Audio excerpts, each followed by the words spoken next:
Go. All right, so we are going live with someone totally amazing. I've actually been looking forward to this one big time. With Bernt Ullmann. Bernt, how you doing today? How's everything? Jonathan, thank you. It's just exciting. Yeah. Oh, this is going to be amazing. So I'm going to go ahead and give us 1 second as I share this. We're going to be sharing this on the internet really quickly, so that everyone else can get to see it. There's been a lot of people excited to listen to this one here because a lot of people love the branding aspect of everything. And then, not only are you known as the branding guy, you have a brand new book coming out. So it's very exciting. We're going to have you at our mastermind. That came together very beautifully. So, this is going to be very exciting. Can't wait for this one right here. This is going to be great. Well, that makes two of us. Yeah, awesome. So as people come in, guys, as you come in, do us a favor. If you can hear us perfectly, press number 1. Tell us where you're tuning in from around the globe. Pitch Investors Live is a global platform. We're using Facebook here. Definitely Bernt is a global phenomenon in the branding scape. So he's going to tell us some amazing stuff. So as soon as we go ahead and post this right here, and we are ready to roll. So guys, I am very happy to announce we're going to do an amazing interview today. Bernt Ullmann is also going to be at the mastermind that we're hosting literally just next week down here in Miami Beach at the FIANA, the largest penthouse in North America. And it's going to be very exciting to say the least. So with that being said, Bernt Ullmann is the genius man behind some of the biggest brands out there. If you guys know Daymond John, the People Shark, he helped them go from 100 million to 400 million. He's done deals, some of the biggest deals out there that I'm going to let Bernt talk about with J-Lo, okay, Jennifer Lopez, Marc Anthony, Nicki Minaj, okay, the names go on, and this guy's been doing all kinds of amazing things, so I'm so excited. He has a new business called Celebrity Lifestyle Brands that he's going to be talking a little bit about it. And he is an expert at taking companies to a whole nother level. And this is why this is so exciting, because he's going to be sharing some golden nuggets of like why masterminds, why your network is so important, how to build a $1 billion brand. Okay, guys, we're going to give you some juice. His book is not even out yet, and he's going to give us some juice of exactly what it takes to get there. So Bernt, I'm so excited to have you here. I know everyone's been waiting for this, so go ahead and give us, I know I didn't even do justification for who you are. Tell us a little bit of who you are and how did you get into this space and to be known as the $1 billion brand maker? Tell us a little bit more. Well, thank you, Jonathan. I'm super excited to be here, and I'm looking very much forward to next weekend. So that's going to be just an amazing event. So, but yeah, let me give you a little bit of my background, so you just have a sense of who I am. So, going back, and to me, still recent memory, but it takes us back in the 90s. So, I started out really, I really started out completely somewhere different. But let me first start with maybe my more recent background, and then I'll tell you how I actually got into business. So, more recently, as I said, going all the way back to the mid-90s, I was a corporate vice president of the Donna Karan Company. And hey, it was a great time. And I got there at a terrific, everything was kind of aligned. And I was part of taking Donna Karan International from around 40 million in the division that I was to 250 million when I left. I was part of opening 85 flagship stores all over the world. It was an amazing time. I then left, and you touched on Daymond John. I joined actually Daymond and the FUBU guys at the kind of early stage. Yeah, it was awesome. Amazing run. The guys have done such a great job. So Daymond went, from being the founder of FUBU to being People Shark on Shark Tank.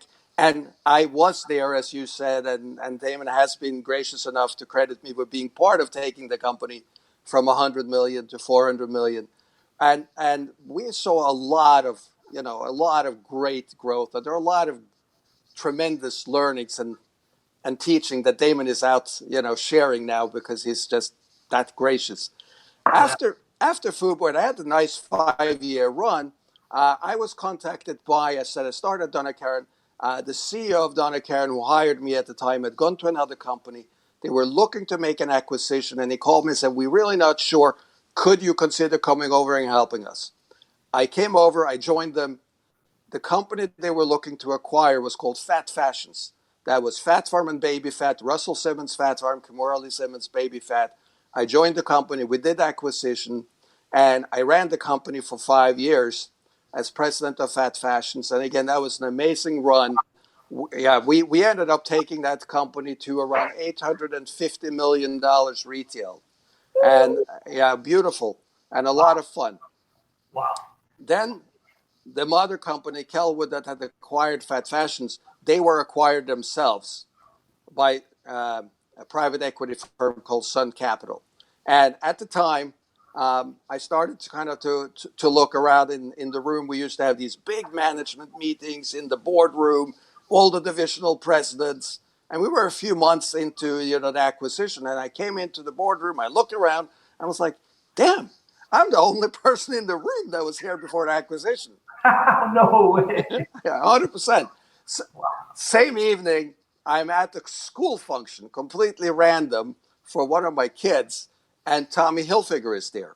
Iconic designer, talk about brand builder, right? Icon. So, yeah, icon, and a great guy, so he's there. This is, as I said, a school function for kids.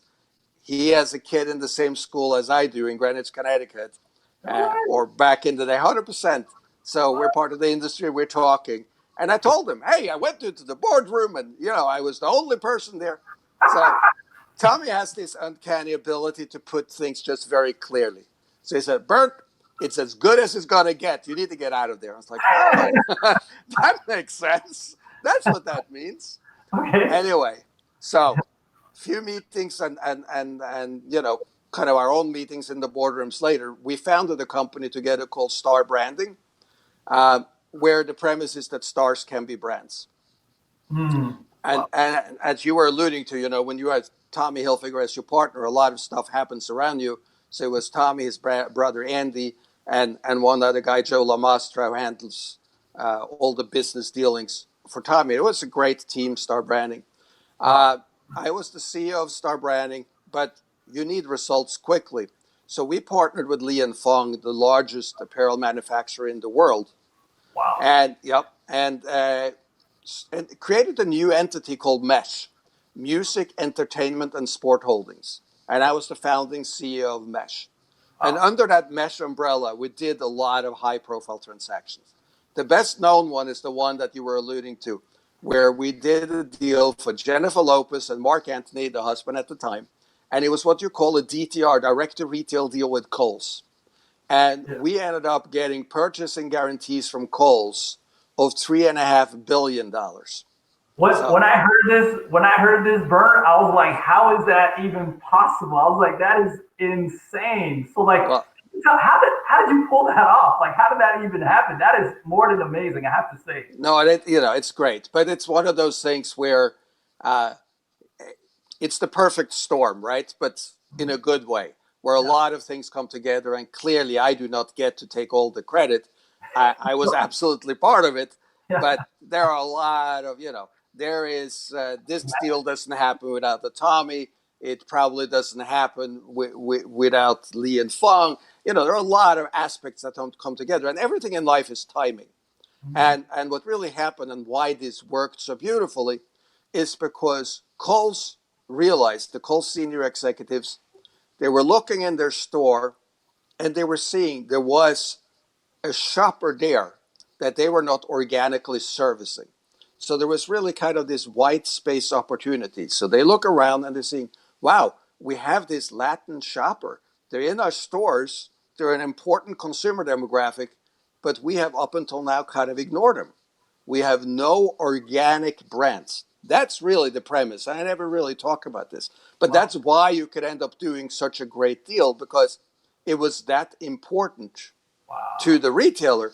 So now Jennifer Lopez, Marc Anthony, now you get these brands that speak directly to this audience. And that's why they felt comfortable going out and launching the brands across all stores. And it was immensely successful, really, truly, very successful. Yeah. I can see. That was amazing. Wow. So that was fun. But then, what happens is once you launch, a $3.5 billion business and it's announced to the market, guess what happens? Oh. Every single celebrity thinks they should have their own $3.5 billion branded business. It puts the level, right? They put the level for everyone to have reach. 100%. But, you know, so what happens is that we ended up having this amazing deal pipeline because everyone wanted a deal. So in short order, we did the deal with Universal Music Group, you know, the largest music company in the world. And they have a merch arm called Bravado. And we created a brand for them and all of their talent. And then we created the 50th anniversary collection for the Rolling Stones. We created the collection featuring Steven Tyler. We did American Idol. We did a lot of really cool stuff. And then Eddie Lampert, billionaire owner of Sears Kmart, reached out to me personally. Oh, and he wanted to hire me away as CEO of a new division called Shop Your Way Brands.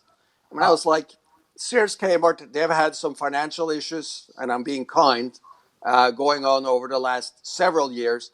I didn't want to become a Sears executive, but I could see the opportunity. So we took that relationship on under contract, and I became acting CEO of Shop Your Way Brands. Wow. We launched Nicki Minaj and Adam Levine, and those two brands jumped out to $200 million. We launched in 500 fully fixtured Kmart doors. And yeah, beautiful run. So that was a lot of fun. Oh man. Yeah. So more recently, just to bring you completely up to speed. Yeah. So more recently, because you were alluding to that, you know, when we founded Star Branding, right, it was in 2009, and all the deals that we did were in the traditional brick and mortar space. Mm-hmm. So all traditional retail. Well, the reality is, for anyone that follows what's happening in the marketplace, traditional brick and mortar, they're kind of struggling a little bit. Yeah. So, you know, they're using buzzwords like right sizing and omni-channel, which really just means like, you know, help.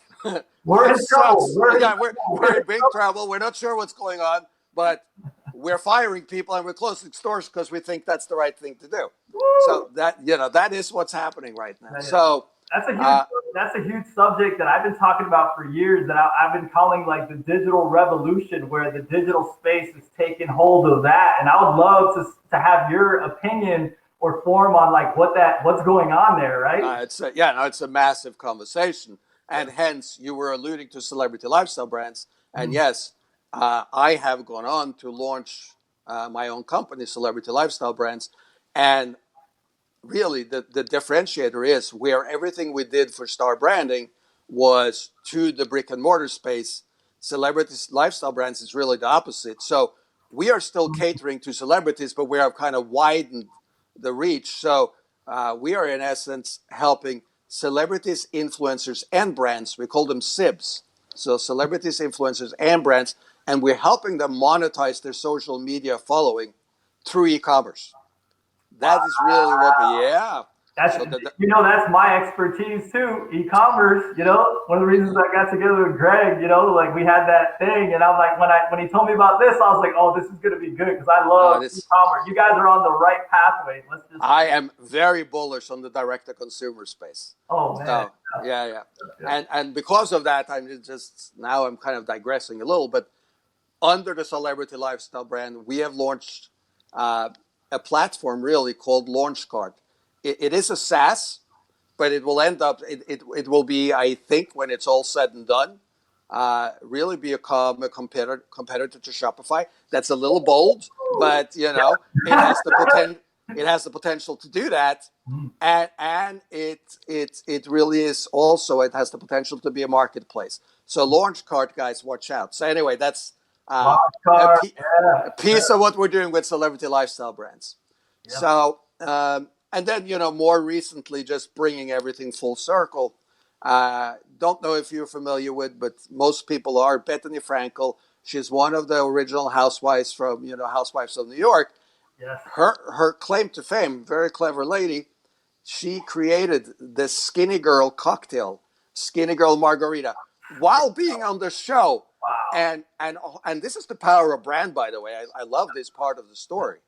Yeah. She sold she sold only the rights, only the IP rights, the intellectual property rights to alcoholic beverage, nothing else, for the Skinny Girl brand for $100 million to Beam Suntory. Pretty impressive stuff. Crazy. So I've worked with And her her. image, right? Yeah, I mean, And her image. so that's awesome. I've been working with her, helping her kind of taking the brand from food and beverage into global lifestyle, did a great jeans deal, certain other things for the Skinny Girl brand. And now bringing it, as I said, full circle, I am back working closely with Daymond. Oh, really? Yeah, no, it's I did not know fantastic. that. I did not No, know. I know, and great guy. I can't say enough, things about Daymond. Just an unbelievable guy. So I'm back working closer with him. He is partners with Catherine Zeta-Jones in her brand called Casa Zeta-Jones. So I'm helping there. I'm helping with some of his shark deals, and it's pretty awesome.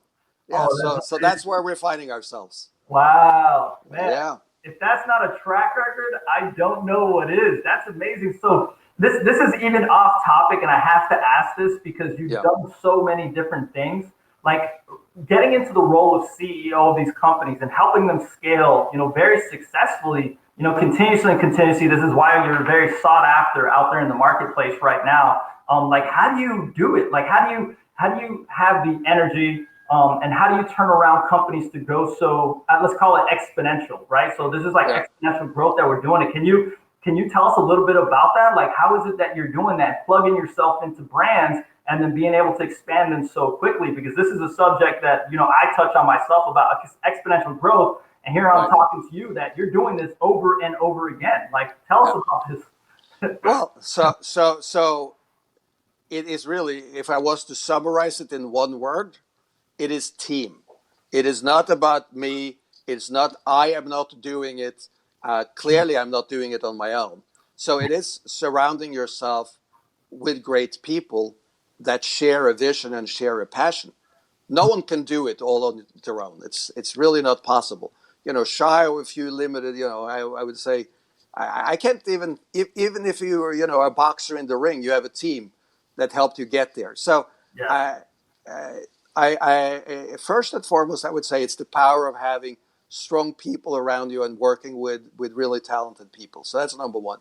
And number two, I would say, speaking more specifically to how do we get these results?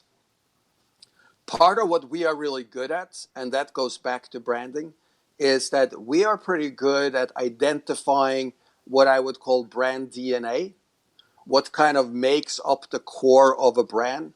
And that doesn't, I don't care if you're talking about the celebrity or you're talking about the brand.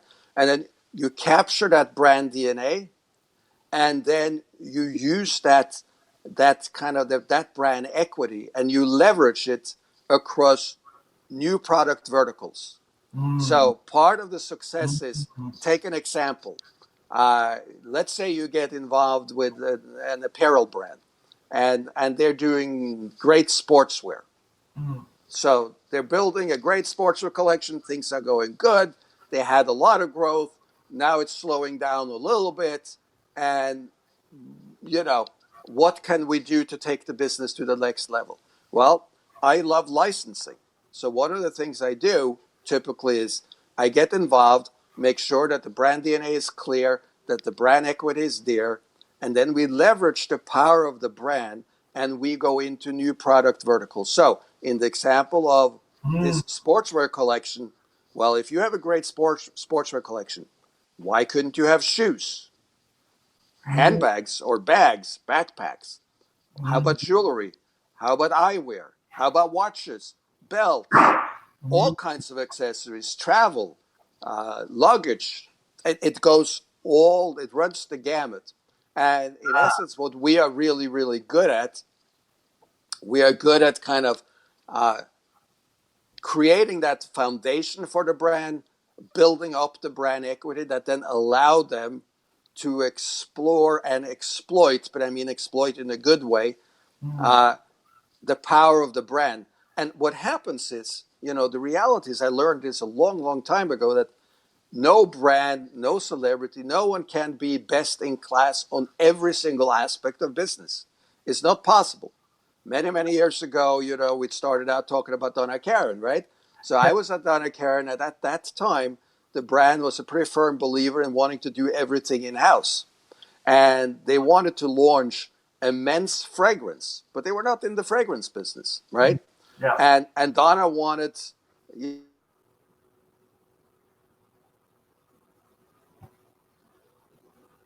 So she wanted to smell like the neck of her husband.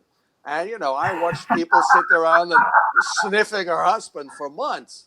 And $30 million later, we still didn't have a fragrance. So lo and behold, the first licensing deal was done because you go to best-in-class operators within the various spaces. In that case, they went to a world-renowned fragrance company. So now, if we go back to our example with the sportswear company, okay, you have so many marketing dollars. There's so much you can do to grow your business, right?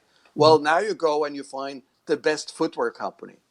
They have marketing dollars. They have their own team. All of a sudden, you're enacting a whole new engine on behalf of your brand that are starting to build your brand, putting their efforts, their expertise behind the growth of your brand. And then you do the same for, the bags and the handbags. And then you do the same for the children. And all of a sudden, you have this massive force out there all preaching the gospel of your brand. Wow. And that is one of the ways we've been able to put brands on steroids and kind of drive very significant growth. Wow. Yeah, no. You know what? And it's like, once you have the knowledge and you have the connections, and then you could place it together with someone's celebrity, basically essence out there that already has massive following, because people aren't even, some of these celebrities don't even know. There's a really cool story. I don't know if you've heard of this one, but there's a rapper called Soulja Boy. I don't know if you've heard this story, but it is crazy. I don't know if you have. We know the e-commerce space very well. So Soulja Boy started a Shopify store. I'm not going to say exactly what ended up happening, but he was using products that were copies of other potential companies. He hasn't been in trouble for it, but I think he got a subpoena or something. But all this Soulja Boy did, be mindful, I know the e-com space, his website, to be honest, was one of the worst websites I've ever seen in my life, ever. He did one shout out on his thing, and he was selling basically like, they were kind of like Nintendo things and some digital watches. The guy did $1 million in a day. And then in a few days, he did $700,000-$800,000 just from doing shout outs on one of the worst websites I've ever seen. So just to put power between what you're saying is that the power of influence, look how strong it is. The checkout process, I almost had a seizure when I went through it. I still haven't received, I ordered one of his products just so I can see how long it takes. And I still haven't received the product. And that was like, I don't know, 8 months ago or something like that. So I just wanted to see his funnel, and there was nothing behind it. And then that just showed me the power of what you could do with a celebrity brand that has a lot of attention and social media following, just to back you up on what you're doing now. Yeah, no, 100%. And, there are two things that are happening when you do that, right? So the celebrities and also the influencers, they deliver two things. They deliver eyeballs, which is huge, and massive difference. Think about how different the world is. Back in the day, when we were looking to market traditional businesses, we would have to go and find what we thought was the best, magazine. And by the way, then we had to shoot the campaign, which, it's expensive. And then you had to buy those pages, which were expensive. And then you had to actually just hope that your target audience would buy the magazine, stop at the damn page or pages that you had bought, and that ad that you put together was dynamic enough that somehow it prompted, some type of action on behalf of the consumer. I mean, it was, and that's how it was done, right? Crazy. Think about that. And it was hugely expensive.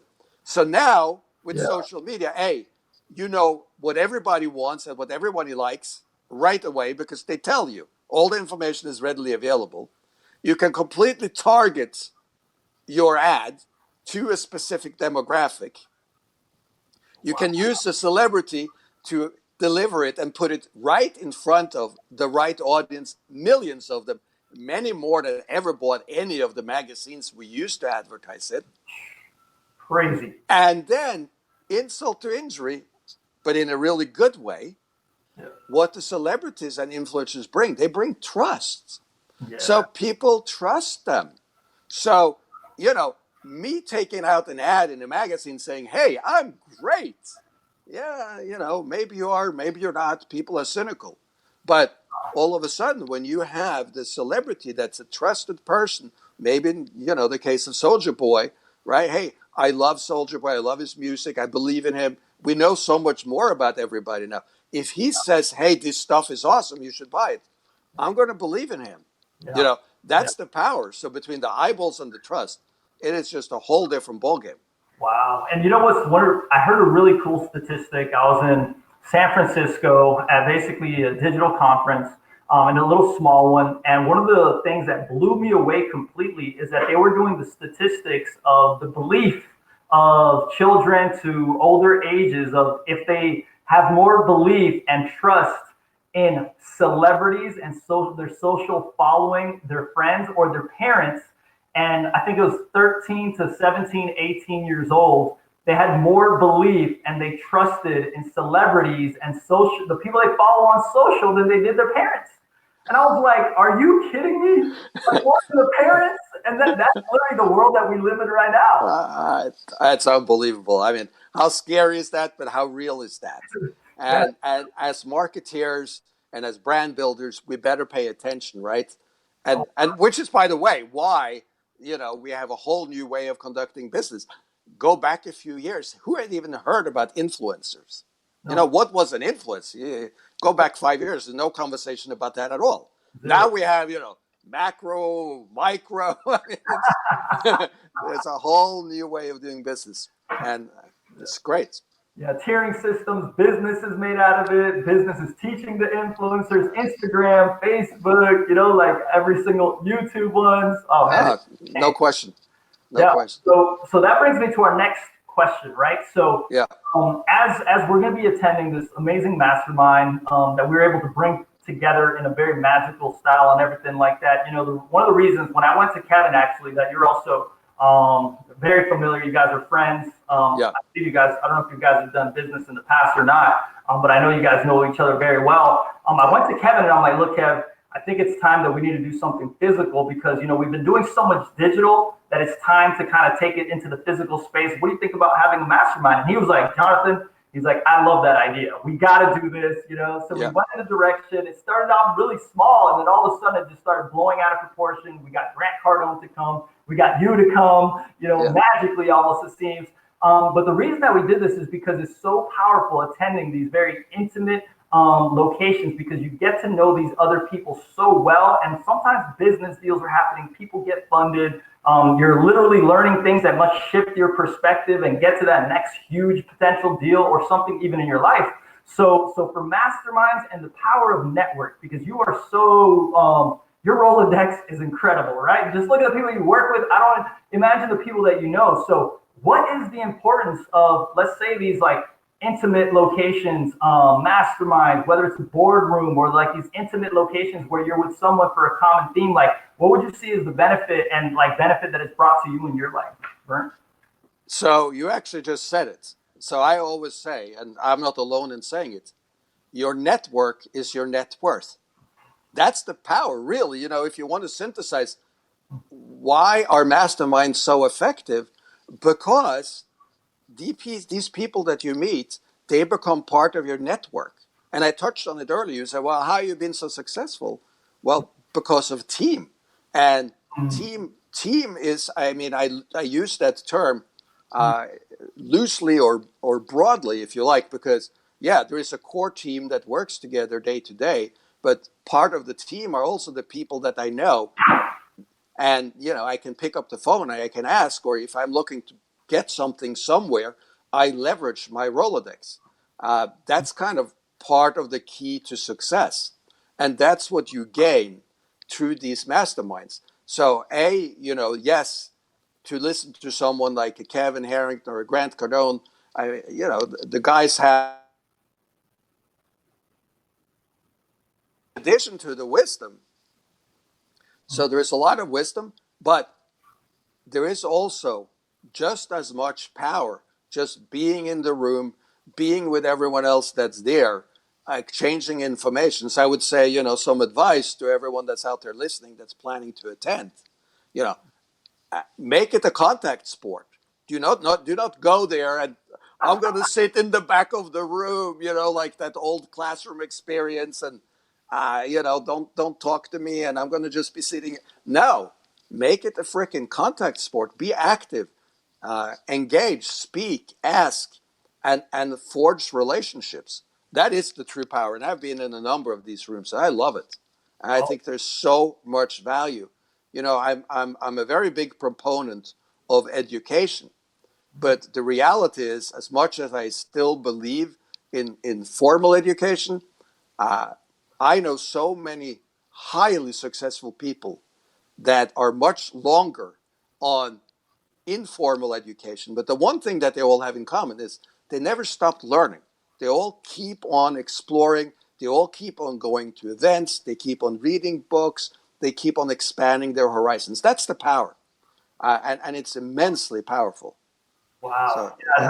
No. Amazing. That's one of the reasons we ended up holding this here. And, like I was talking to Kevin a little bit about like what he has, power and what you can do. And it's basically having like tools in your tool belt, right? So it's like, if I know you, Bernt, and there's like branding and stuff like that, and obviously I'm to be of service of you, and I have you in my Rolodex, I know that you're the branding guy. If you need investment into one of your companies, hey, I can talk to Jonathan, or, I can talk to Kevin, or, the other people in your Rolodex of getting funding into a potential company. So you have basically a Rolodex yourself where you can almost call. One of the reasons I'm going to go back to my question before about you building these teams and having as a CEO and being able to branch off. I'm just guessing that your Rolodex, you can almost make a call for almost any type of issue, and you have someone on the other side that can help. Is that true? 100%. That's absolutely a fact. And, the reality is I have also been very fortunate and been working with people that has, in essence, 1 degree of separation to anyone or anything. When you're talking about a Tommy Hilfiger or a Daymond John, there's no one they cannot touch. So, in addition to what I can do, how about having that in your arsenal? I mean, it's just unbelievable. So, and that goes for all of us, and it happens on every level. So we should all have our, Tommys and Daymonds, whoever they are to us, as we keep on growing and building our businesses. I think it's very important to have mentors, and it's important to have people that you can, rely upon and draw upon. And, the Rolodex, as I said, the network is your net worth. It works every time. Yeah, it's real. Amen to that. So let's go into a couple things really quickly. So myself, I had a creative and marketing agency. Now it backs a lot of our projects, including like Pitch and everything like that. So I've been huge on branding. That's why I was so excited about having this one, because it's like I'm talking to a guy that's doing it on the highest levels on the planet. So we have to touch on branding, right? We have to, let alone the book that you're talking about. I'm going to ask about that because I'm excited. It hasn't even come out yet. But let's talk about branding. Well, kind of. So we're actually launching the book, The $1 Billion Branding Blueprint. It launches next Thursday. Before the event. Right before. Yes, I could actually, on that 17th, I could use the love. If everyone could go out and look for the book on the 17th, that would be really appreciated. But anyway, The $1 Billion Branding Blueprint. Yeah. Yes. Beautiful. So because of branding, you were able to create this book. Take us really quickly. I'm going to want some nuggets of the branding side, but what got you to be like, you know what? I want to create the $1 billion brand blueprint. Like what was that notion? Like what happened that you're like, okay, this is time for me to actually write a book on this? Like what was that moment? Can you even go back to remember when that was? Yeah. So, that really came about more in a conversation with my partner in celebrity lifestyle brand, Greg Ryder. Greg, right? Greg's coming to the event. Greg is awesome. Yeah. So Greg encouraged it. My wife had encouraged me even before then. So there are a number of people say, hey, at this point, you know a lot about this. And, I've been just busy doing it. So I hadn't really stopped and reflected too much. And people were kind of stopping me a little bit in my tracks and saying, hey, a lot of stuff that is, second nature to you and you just busy doing might be very valuable to other people. And so, and once I stopped and thought about, that's obviously real. So I felt that honestly, to the extent that I have the ability to be helpful to other entrepreneurs, I think that would be very valuable to me. I told you earlier, I value education. I really do. I believe it's hugely important for everybody to constantly kind of expand and learn. So I thought, if this is my way to give something back and to give other people some extra tools in the toolbox, that would be my true pleasure. So that's really where that came from. There was not really, I have no idea how the book is going to do. I don't have any particular ambitions of, I'm going to be this hugely successful author. I have no idea. But I thought there's a lot of, fun tidbits and good stuff in the book. And if I can help someone, that would be fantastic. Oh man, this is amazing. I honestly can't wait to read and gobble this thing up. So can't have me a copy, sign it, leave me a message, because I'm definitely going to gobble this book up very quickly. Probably the very next week is going to be done because I'm so excited about it. So can't wait for that one. So give us, if you're allowed, I don't know if you're allowed to do this, but can you give us a little bit of what's in the book, something that you're allowed to talk? I know you can't give all the juice or anything like that. Right. Give us a little bit of what is in there and the power of what's inside this book. So in essence, the book really it's called a blueprint, right? It comes with 7 steps to branding. But in essence, the reason why I love branding, just to give you that, to me, the power of brands is actually great brands, in my mind, equates to wealth. That's really how it works for me. So because, and I say that in the book, and I'm happy to say it, and we'll probably say it when I speak on Sunday too. Because to me, like, if you don't have anything unique to set yourself apart, whether you're providing a service, you have a business, whatever it is, if there's nothing unique about it, right? Meaning you don't have a brand. Because to me, a brand is something that sets you apart from the competition. But if you don't have that, if you have nothing unique, you are left to compete on only one thing, and that's price. And if you're left to compete on price, in my mind, and I say this too, both in the book and I'll probably say it on Sunday, you will find yourself in what I call a death spiral race to the bottom. Because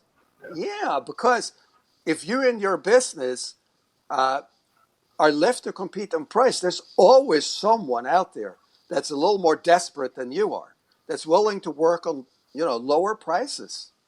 So you're just going to constantly find yourself in a business of diminishing returns, competing on price. And the other thing is, if you don't have a brand, if you don't have kind of this vessel, because to me, the brand is kind of this vehicle that you keep on investing. You build what's called brand equity.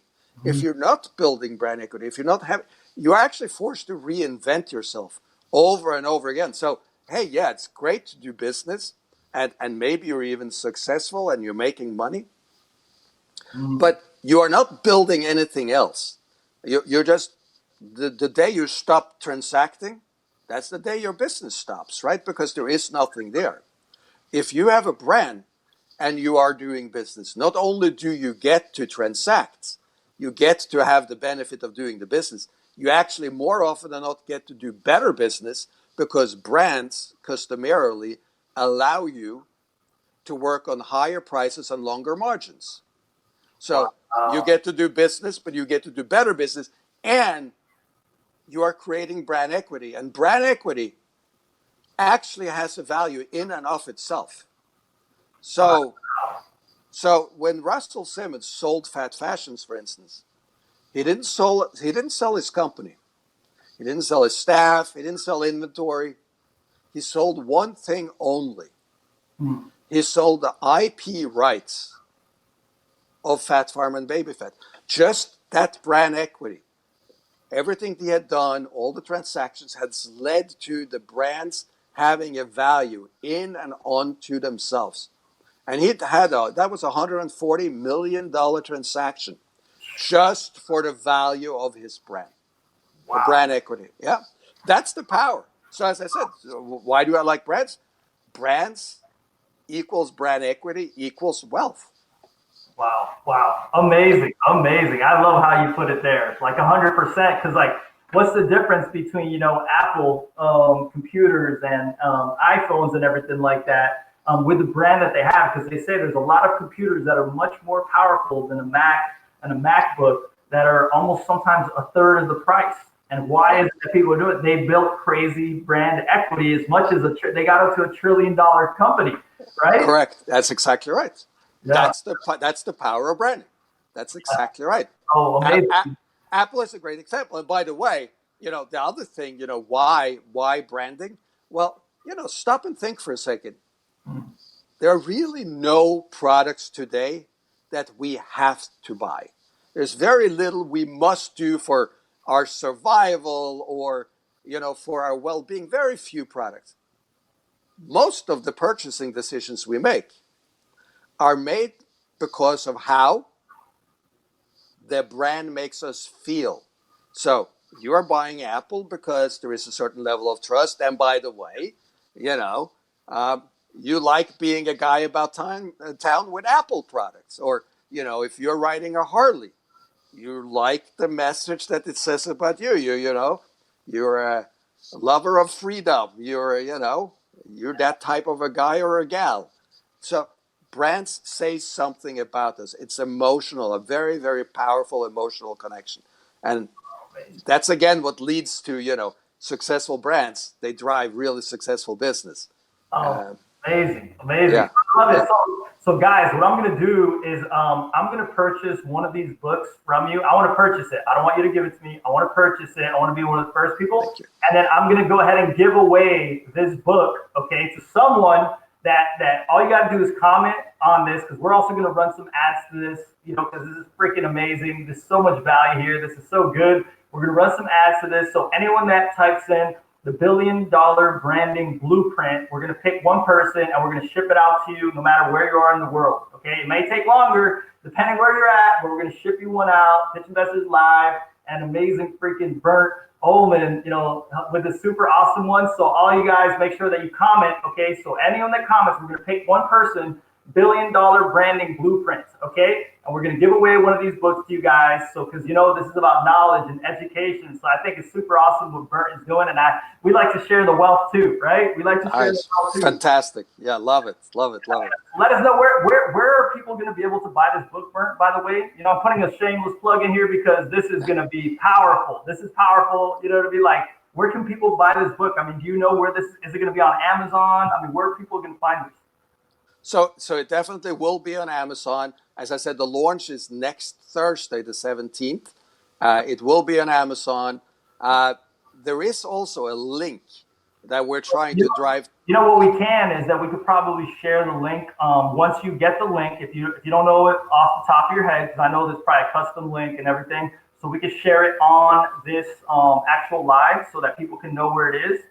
So when you have time, let us know, and then we'll go ahead and we'll plug it in here as more reach goes out and everything like that. That's amazing. Thank you for that. That's very cool. Yeah. No, 100%. So yeah, guys, go ahead. If you just tuned in, $1 billion branding blueprint, comment there. We're going to give one of these books away, shipped out to you for free from Pitch Investors Live, and Bernt Ullmann is going to be awesome. Okay. All right, shameless plug for you done there. I had to add that because I think this is awesome. I love it. This is an awesome interview, by the way. I'm very excited doing this right now. As am I. This is fun. Yeah, this is awesome. So let's get into the next thing really quickly. So with everything that you've done and everything that you have achieved thus far, okay? So I wanted to talk a little bit about obstacles, right? So I'm putting this in here, obstacles. So you've had so much success.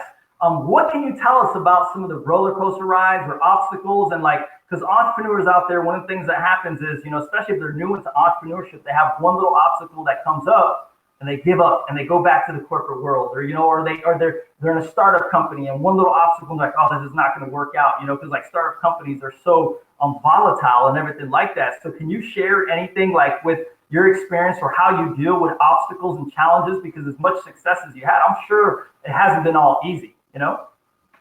Obstacles? No, we had none. No, I'm just kidding. Oh my goodness, yes. It's a very good point. There are many more of those than the successes. And I learned a lesson very, very early. When I started out talking about my background, I almost started much earlier. I said, let me start with the recent stuff. But what I was alluding to is back in the 80s, I actually started Scandinavia's first home delivery of pizza, of all things. No way. Pizza Pronto. That was mine. My very first business trip was I was a student back then at Copenhagen Business School, and my first business trip was to Baltimore to check out some pizza delivery trucks that I couldn't afford, and we ended up making our own trucks back in Denmark, with a heating box in the back and the whole thing. So, and it was great. Pizza Pronto, great story. Home delivery had never been done before. So here I was. And by the way, my accent, I'm originally from Norway. So I'm originally from Norway. I was living in Copenhagen. I was launching, this pizza company, which pizza in the world of Scandinavia is viewed as being Italian. So there was a little bit of a story. So as, a business student, I was putting kind of what I had learned to work. So I went to the largest newspaper, and this is many years ago. There was exactly one newspaper delivered on the weekend, and they loved the story. So they were like, okay, we're going to put you on the cover of the Sunday section. And of course, again, I knew my stuff. So I had the pizza truck. It said Pizza Pronto on the side. And in massive letters, our phone number was there. So they came out, did the interview, took a ton of pictures. I made sure that all the pictures were in front of the pizza truck. So Yeah, of course. Lo and behold, I had it made, right? The phone number and the name was going to be on the front cover of the newspaper. So leading up to it, I was just like, okay, I'm done. I'm not even out of school, man. And like, I'm going to basically retire, The weekend came about. People started picking up their newspapers. We opened normally at 3 p.m. Yeah. People pick up their newspaper, 7, 8, 9 o'clock in the morning, and they started dialing. But by 10 o'clock, our phone system had broken down. It was beyond capacity. Wow. Took a couple of hours, managed to get emergency lines up, got friends and family to come in and help answering the damn phone. Eventually, we were actually up and running, and for a brief second, it looked good. Yeah. Then pizza truck number 1 breaks down. Then pizza truck number 2 breaks down. That was all of the pizza trucks we had. We delivered cold, soggy, disgusting pizzas 3, 4, up to 5 hours after people had called for them. Oh my God. And if it wasn't for the fact that home delivery pizza is such a good idea, I would have been absolutely out of business. Wow. Out of business before we ever even started. Yeah. Wow. Holy So how's that for a little bit of an obstacle? Wow, that is amazing. You know what? And sometimes we're so excited about things, and like something like that comes on, we have to keep our eyes on that further picture, because if not, you probably would have given up. I mean, Right, exactly, and that's of course. So no, you brush yourself off, and you keep on pushing forward. But yeah, there's so many examples like that, and you can't let that stop you. Yeah. Failures, like it's about failure, 100%. Like absolutely. So many failures that people go through. People don't realize, like the people that make it really big, the amount of failures dwarf what their actual successes were, and then now. Absolutely. Absolutely. And that's really, honestly, that's what you learn the most from. And, the only thing, there's a saying out there not saying fail fast. And there's another version that's saying fail smart. But, but they all come with that part of, failing is part of business. And every successful business person I know have had a number of failures that they had to overcome. And, many of the companies that I have launched, we have kind of almost shut it down several times. And then, no, we're going to push one more time, one more push. And, and then once you kind of make it to the other side, you have a little more momentum and you can start growing. But yeah, so that's a big part of doing business and launching businesses. Yeah. I had to plug that in there because, of course, you've had your number of failures, and like to have this much success, I know there were so many of those that you had to go and overcome. Yeah. Of course. Yeah. So as we're getting to the end of this here, guys, I want to touch on a little bit something of our mastermind, right? So the Pitch Mastermind came very magically and everything like that, and we have incredible speakers. We were so lucky and fortunate to have Bernt. So Bernt, when you heard about this, I believe it was Greg that even told you about this because he was so excited when he heard about these. Like, okay, I have to come to this. And I was like, hey, do you have any other people that want to come? And he came back and he's like, oh, by the way, let's see if we can get Bernt Ullmann to actually come speak. I'm like, by the way, just so you know, we were booked out of speakers. We were overbooked speakers, and because of the caliber and who you were, we're like, okay, we're gonna add another person onto the roster because we have to have you speak. But like, what kind of made you have the decision, and why were you kind of like excited to come to this one? Like, what got you to be like, you know what, this is something that I can actually make and attend with all these other people? No, I think it's again, there are a couple of things that goes into the decision of doing something like this for me, because as you can imagine, I, like everybody else, we're all busy, right? So we're taking time out of our lives to do it. So it's two or a couple of reasons, but one of the main reasons is what I feel you're putting on such a quality event. So, again, I was talking about brand equity earlier. So one of the things that I'm mindful of is, as much as I like to help wherever I can, I have to be mindful of not necessarily aligning myself with events that I think are not necessarily run on the highest level, or dealing with inviting the right type of audience or having the right type of speakers, because that may be damaging to my brand equity. It's like, well, if that Bernt guy is so great, why is he on this, with 3.5 people that can't, you know what I'm saying? Yeah. So number one, I mean, it's the level of event, of course, and the level of speakers that you're attracting, and also, I subscribe to kind of what I'm saying. I too am a lifelong learner, and I think that with the type of event between the audience or the participants that you will have and the speakers that you have, I'm looking forward to going there and learning myself. So yeah, really seriously. So because of that, I'm not, sometimes speakers just duck in and out. They fly in, they walk on stage, and I know all the reasons why, and then you're out and you're gone. I'm honestly going to try to spend as much of my time there as I can. I have a number, I have a number of other things. Yeah. But I'm going to try to be actually part of it, because that's part of why I accepted and why I want to be there, because I want to learn. I think it's an amazing event you guys are putting on.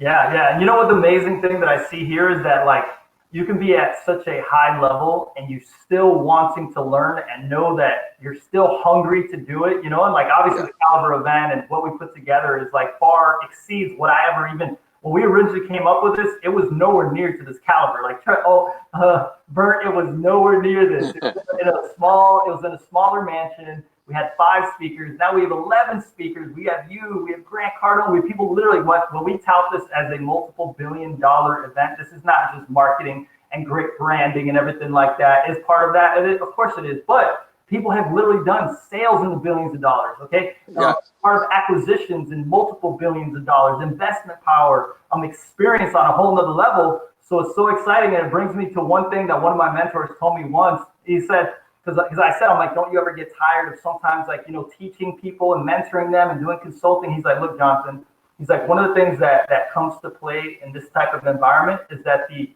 teacher and the student are one and the same.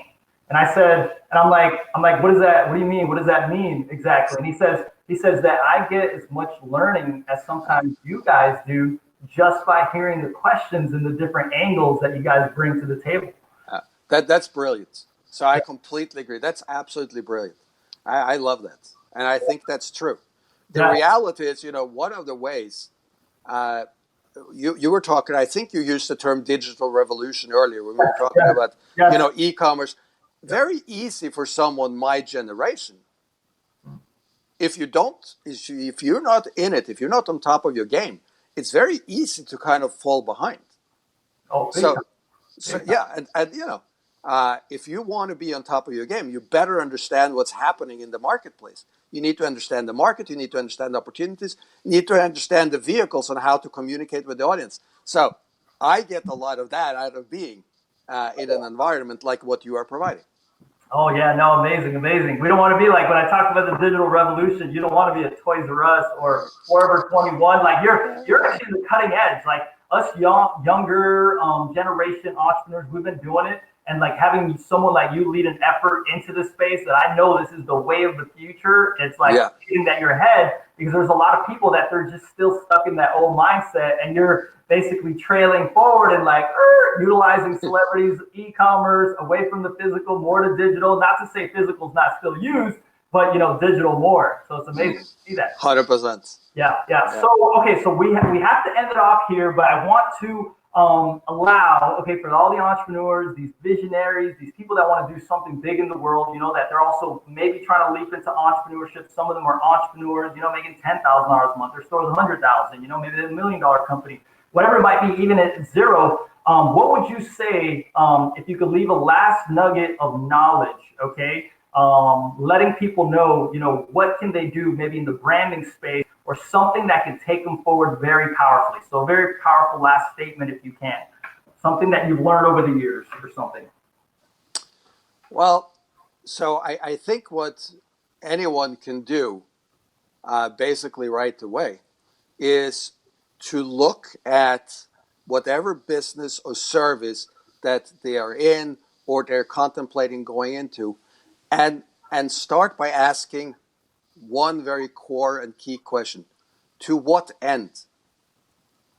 What problem am I solving? Because I think one of the absolutely key things is the world does not need a new anything. So there has to be a reason for being. And if you can't answer that question about your business or your service, you have an issue. To what end? Why? What problem do I solve? To me, that's one of the most fundamental starting points of any new brand or business. Wow. And then, and so and that's very fundamental, and it's very pure. But because if the answer is, well, duh, I'm looking to make money for myself, that's not the right answer, man. That you will be found out. The consumer is so smart; they have so much information today. You better have a true reason for being. Yeah. Amen. That's so fundamental, because that I see that every single day. Money, or I just want to do something cool. It's like, but is it solving a problem? So, amazing. So this is super incredible, guys. Bernt is actually going to be at our mastermind. If you guys haven't signed up already, or even for the Friday night meet and greet, we're having, check this out. And I don't know if you know this, I'm pretty sure you do, but we're kicking off a meet and greet on Friday in front of a $16 million mammoth that is gold plated, that the owner of the hotel, Faena, he's a famous artist, got gold plated. NASA put it in a $2 million enclosure with 16 humidifiers. And this is where we're kicking off, for a fantastic event, and one of the most prestigious hotels in all of America. So this is going to be totally amazing. So if you guys haven't already applied, go to the pitchmastermind.com. Bernt is going to be there giving knowledge. I just got so much knowledge myself from this. It was incredible. So Bernt, we appreciate you so much for coming out here. This is actually so fun. I hope we can do this again sometime, but I can't wait to see you in Miami Beach on October 18th. And thanks for actually coming on and sharing so much knowledge with everybody here, Bernt. Absolutely. Thank you so much for having me. And I'm super excited. And I'm looking forward to seeing everybody the 18th, the 19th, and the 20th. I'll be there every day in Miami. It's going to be great. I love it. I'll see you there, guys. You guys heard it yourself. You guys have a great day. Thepitchmastermind.com, Pitch Investors Live to get your stuff going for entrepreneurship, startups, and get you exposure, funding, and everything else that you need. Have a wonderful day, everyone. Thank you, Bernt, for being such an amazing person to give so much knowledge in such a short period of time. We'll see you in Miami.